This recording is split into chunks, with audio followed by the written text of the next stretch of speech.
Hi, I'm Kevin. You're in my kitchen. Today we're going to take entirely healthy ingredients like cabbage and carrots and some other vegetables, and then we're going to improve them with a whole bunch of beer.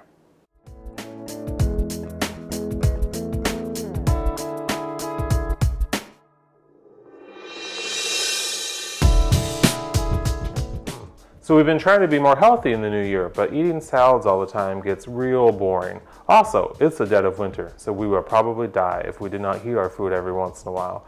So Scott and I were looking around the other day and we were like, we need to eat more vegetables and drink less beer. And so we came up with a way to trick ourselves into thinking that we were doing both of those things by taking all the vegetables and then putting them into a pot and then just drowning the whole thing in beer in a one-pot dish that I called Denial. I also call it sometimes Scott made me make this. And finally, I call it our one-pot beer vegetable dish because it's in one pot and has vegetables and beer. Do you understand the creative process that it took to get there? Good. To start things off, we're going to brown the bratwurst in just a little bit of oil. We're using a tofurkey kielbasa today for a vegetarian option. Of course, if you don't need to go that route, you can use actual bratwurst too. So once you've browned it, we'll remove it from the pot and then throw our vegetables in. We're using some carrots, green bell peppers, turnips, a whole head of cabbage, and a whole bunch of red potatoes. Of course, if you don't like that exact combination of things, you can always substitute another hearty vegetable in its place.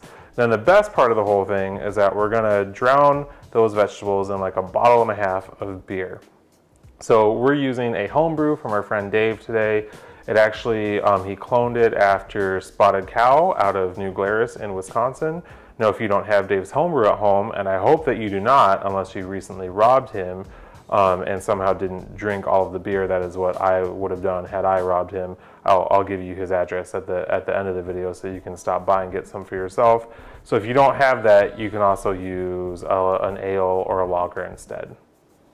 Our one-pot beer vegetable dish is ready to go. So what you're going to want to do is reserve some of that cooking liquid, otherwise known as delicious, delicious beer. You don't want to lose a single drop of that. And then transfer this to individual serving bowls or to a large platter, and then just pour some of that cooking liquid, the beer, over the top of the vegetables if you need to give it a little boost of flavor, or if things got just a little bit too dried out while you were cooking it. And this is now your one-pot, one-stop way to have a whole lot of beer with a whole lot of vegetables and pretend that you're being healthy all winter long.